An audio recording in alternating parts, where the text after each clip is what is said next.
نحمدہ ونصلی علی رسولہ الکریم اما بعد فاعوذ باللہ من الشیطان الرجیم بسم اللہ الرحمن الرحیم اللہم افتح علینا حکمتک وانشر علینا رحمتک یا ذا الجلال والاکرام۔ اے اللہ عز و جل ہم پر علم و حکمت کے دروازے کھول دے اور ہم پر اپنی رحمت نازل فرما، اے عظمت اور بزرگی والے۔ حسبنا اللہ و نعم الوکیل، نعم المولا و نعم النصیر۔ اللہ ہمارے لیے کافی ہے اور وہ بہترین کارساز ہے اور وہی سب سے بہترین مددگار ہے۔ ایک میسج ہے کہ مسلمان جب دنیا میں آیا ہے تو یہ کہتے ہوئے کہ اللہ سب سے بڑا ہے، اور جائے گا بھی تو یہ اعلان کرتے ہوئے کہ اللہ سب سے بڑا ہے۔ ہمارا نیو ایئر یا اس طرح کے سالوں کا استقبال کرنا یا جانے کا غم منانا اس کی کوئی اصل نہیں ہے۔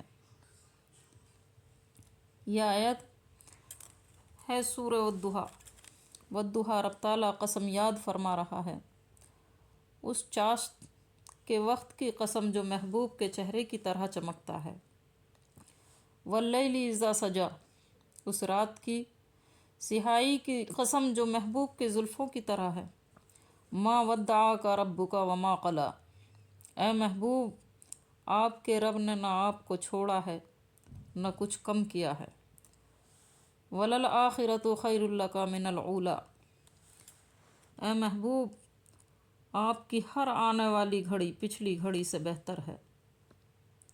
ولسوف یؤتیک ربک فترضی، ہر آنے والا دن تمہارے لیے بہتر ہے، لیکن شرط ہے۔ رب تعالیٰ نے فرمایا ولا تہینوا ولا تحزنوا وانتم الاعلون، گھبراؤ مت، بے قرار مت ہو، تم سب سے زیادہ کامیاب رہو گے۔ ان کنتم مؤمنین، شرط یہ ہے تم میرے نبی کی غلامی میں ایمان والے ہو جاؤ۔ اللہ ہمیں فضول کاموں سے بچائے۔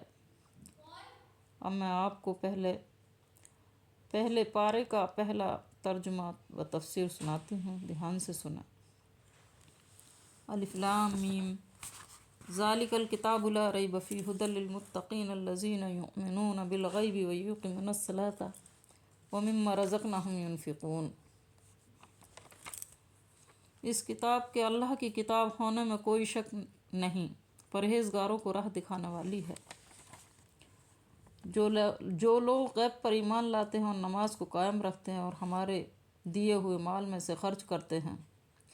والذین یؤمنون بما انزل الیک وما انزل من قبلک وبالآخرۃ ھم یوقنون، اور جو لوگ ایمان لاتے ہیں اس پر جو آپ کی طرف اتارا گیا اور جو آپ سے پہلے اتارا گیا، اور وہ آخرت پر بھی یقین رکھتے ہیں۔ اس صورت میں آگے چل کر گائے کا واقعہ بیان ہوا، اس لیے اسے بقرہ گائے کے واقعے والی صورت کہا جاتا ہے۔ حدیث میں اس کی ایک خاص فضیلت یہ بھی بیان کی گئی ہے کہ جس گھر میں یہ پڑھی جائے اس گھر سے شیطان بھاگ جاتا ہے۔ فرمایا لا تجعلوا بیوتکم قبورا فإن البیت الذی تقرأ فیہ سورۃ البقرہ۔ نزول کے اعتبار سے یہ مدنی دور کی ابتدائی صورتوں میں سے ہے، البتہ اس کی بعض آیات حجۃ الوداع کے موقع پر نازل ہوئی۔ بعض علماء کے نزدیک اس میں 1000 خبر، 1000 احکام اور 1000 مہنیات ہیں۔ انہیں حروف مقطعات کہا جاتا ہے، یعنی علیحدہ علیحدہ پڑھے جانے والے حروف۔ ان کے معنی کے بارے میں کوئی مستند روایت نہیں ہے، واللہ اعلم بمرادہ، والبتہ نبی صلی اللہ علیہ وسلم نے یہ ضرور فرمایا ہے کہ میں نہیں کہتا کہ الف لام میم ایک حرف ہے، بلکہ الف ایک حرف ہے، لام ایک حرف اور میم ایک حرف ہے، اور ہر حرف پر ایک نیکی اور ایک نیکی کا اجر 10 گنا ہے۔